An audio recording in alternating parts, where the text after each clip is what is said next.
कर रहे हैं वो नहीं कर रहे हैं, ये सब किधर कर रहे हैं? उनकी हुकूमत तो आए रोज आप देख रहे हैं कि इदारों के दिफा में उतर रही है। आज भी राना तनवीर साहब, आपके वजीर कानून ने तकरीर की, जुडिशरी को उसके लिमिट्स याद दिलाए, जुडिशरी के हवाले से उन्होंने बड़ी बात की। उन्होंने कहा कि किस तरह आपकी जुडिशल प्रोप्राइटी के तकाजे क्या हैं, किस तरह पार्लियामान का तकद्दुस और आईनी किरदार जो है वो अंडरमाइन हो रहा है। बड़ी एक्सेप्शन उन्होंने ट्रैकोटमी ऑफ पावर की बात की। But the point is sir over है कि अगेन आप लोग ये लेक्चर्स तो आके टीवी पे देते हैं, but you don't seem committed to the cause.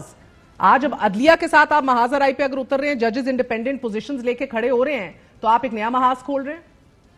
नहीं, मैं बताऊं, मैं ये बात नहीं है। अगर पाकिस्तान में जो आप बात कर रहे हैं कि मियां साहब का, आपको याद होगा 93 में भी कहा कि मैं डिक्टेशन नहीं लूंगा, और ये चीज़ें उनकी एक हिस्ट्री है। और जितनी जेलें हमने भुगती हैं, जितनी जलावतनी हमने भुगती हैं, PMLN ने और उनकी क़यादत ने शायद ही किसी ने भुगती हैं। यहाँ क्या क्या नहीं हुआ, जो 2017 की बात कर रहे थे, यहाँ जिस तरह वो JIT बनती रही, और जिस तरह सिटिंग प्राइम मिनिस्टर, हमारा कंडक्ट जो है, अगर आप बात करेंगे तो आपको सारी तारीख सामने आ जानी चाहिए। तो राना साहब, एक गुस्ताखी करूं, एक सवाल कर लूं आपकी खिदमत में। मसला ये कि तमाम तर बातें बजा थी, हमारे वज़ीर आज़म के साथ जो कुछ हुआ वो बजा, आंसर आंखों पे। मगर अगेन, जिसने डील या समझौता नहीं किया, क्या उसका मुकद्दर आज भी जेल, फांसी या फिर सियासत से तायाद नाअहली है, या फिर माजी से डसा हुआ एक वज़ीर आज़म दूसरे वज़ीर आज़म को आज समझौतों से बचा सकता है? That's the big question. मियां साहब जब 13 में बने, मैं फिर वो हिस्ट्री आ जाएगी कि जिस तरह आगे आ जाए ना, माजी में रह रहे हैं आप, आगे आ जाए। माजी बड़ा जरूरी होता है कि एक आपको बताएं, तारीख है कि जितनी दफा भी वो JIT में पेश होते रहे, सिटिंग प्राइम मिनिस्टर कभी हुआ है ये। फिर जब वो बेटी के साथ अदालतों में जाते रहे, और शहबाज साहब किस तरह पेश होते रहे, हम सारे किस तरह जेलों में जाते रहे। मेरा सवाल नहीं समझे शायद। मसला मैं सवाल समझ गया हूँ, लेकिन मैं बताऊं कि 13 में जब प्राइम मिनिस्टर नवाज शरीफ साहब बने, तो बनी गाला वो चल के गए जी। वहां उन्होंने कहा कि बिल्कुल आप चलें 35 पंक्चर की। वो कल उन्होंने बात भी की सारी कि मैं गया तो वहां पे मैंने कहा कि जी इस 35 पंक्चर को छोड़ें, और वही वो 35 पंक्चर वाली जो बात हुई, फिर वो आपके सामने है। फिर वो जो कमीशन बना वो भी आपके सामने है। तो कहने का मकसद है कि बार बार हम उसकी तरफ जाते हैं कि भाई किसी तरीके से हम पार्लियामेंट की बालादस्ती के लिए काम करें। सेनेटर बप्पी का सवाल ही ले लीजिए ना, वो कहते हैं 2022 में अगर मुदाखलत हुई, उसके बाद से अब तक जो हो रहा है, सिस्टम और पार्लियामान और जमहूरियत मजबूत हुई है, कमजोर हुई है। डिफरेंट व्यू है, उस बात पे भी आ जाए। मेरा उसमें डिफरेंट व्यू है, बिल्कुल टोटल जो हिस्टोरिक है कि हिस्ट्री बिल्कुल आपको बताएगी कि उस वक्त भी जो असम्बली थी उसमें इनकी गवर्नेंस का ये हाल था कि सारे जो इनके लाइज थे या इनके अपने MNS 30-35 वो हमें कहते थे जी आप अदम पेश करें, यानी उसको मैं आगे लेके चलता हूँ। अगर अदम पेश कर दिया तो आगे से क्या हुआ? क्या वो लेटर लहराया गया? क्या वो साइफर की कहानी घड़ी गई? क्या वो वहाँ डिप्टी स्पीकर ने जो वहाँ पे वो सारा काम किया और फिर असम्बली डिसॉल्व हुई, वो गैर आईनी था, गैर आईनी था।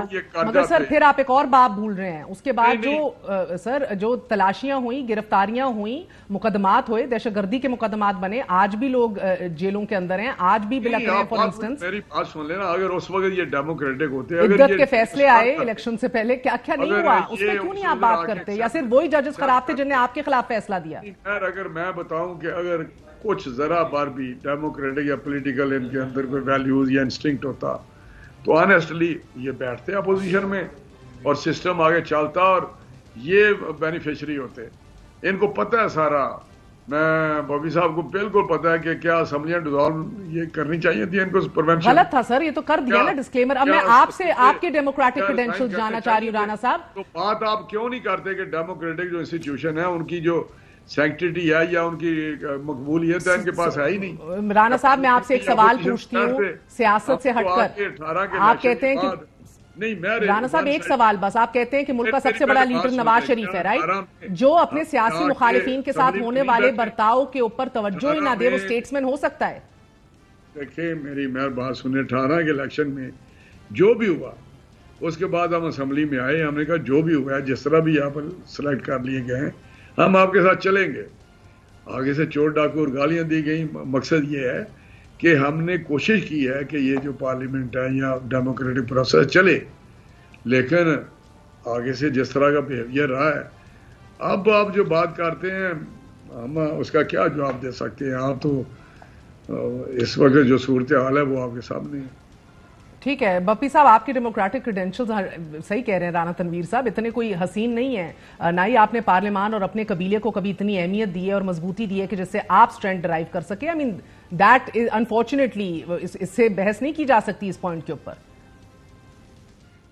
आई एक्सेप्ट दैट। मैंने इसमें कौन सा था, मैंने कहा हमने बहुत सारी गलतियां की होंगी, लेकिन गलतियों का जितना हमने खमियाजा अब भुगता है, मेरे ख्याल में this is more than actually we deserve. और मैंने फिर कहा we learn the hard way, but have they learn it? मैंने जैसे एग्जांपल दिया आपको, मैंने 3 चीफ जस्टिस का आपको हवाला दिया, साकिब निसार साहब, अता बंदियाल साहब और जस्टिस खोसा साहब। सबकी करैक्टर असैसिनेशन हुई है। अब इस वक्त ताकत के मजे में 1 पेज पे ये खड़े हैं और इनको पीछे इतनी सपोर्ट है, ये किसी के ऊपर चढ़ दौड़ते। आज जस्टिस जहांगीरी ने एक स्टेटमेंट दी है, आपकी नजर से गुजरी होगी, पटन की न्यूज पर कहा है कि जी क्या आप लोग हल्फ दे सकते हैं कि आपने पीटीआई के वोटों को नून लीग में और नून लीग के वोटों पीटीआई के कॉलम में शो किया?